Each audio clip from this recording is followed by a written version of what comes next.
තාම ගැඹුරු කාරණා. හැබැයි මේ සමහර විට මේ ඉදිරිපත් කරන රටාව තුළ ස්වභාවය තුළ මේ ඒවේ අඩුපාඩු දකින්න පුළුවන්. ඇත්තටම ඒවා බාර ගන්නවා අපි.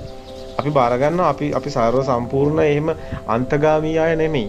අපි බොහොම හිස් විවෘත ස්වභාවයකින් ඉන්නේ. ඒක නිසා අපිට එහෙම ඇල්මක් නැහැ කිසිම දෙයක. අපි මේ කියන දේත් වැරදි කියලා ඔබ විසික් කරලා ඒත් කමන්නේ. නමුත් අපිට දැනෙන දේ, සත්‍ය දේ, අවබෝධ වුණු දේ ඔබට පෙන්වන්න ඕනි. මේකේ තියෙන දෙයක් කියන්න ඔබට. ඔබ පටලව ගත්ත නිසා කියන්න ඕනි. නැත්නම් අපි කියන්නේ නැහැ. ඔබ පටලවගෙන ඉන්න නිසා කියන්න ඕනි. මෙතන තියෙනවා විමෝචන චිත්තං කියන තැනයි ඔය ශුන්‍යතාවය. හැබැයි එතනින් එහාට එනකොට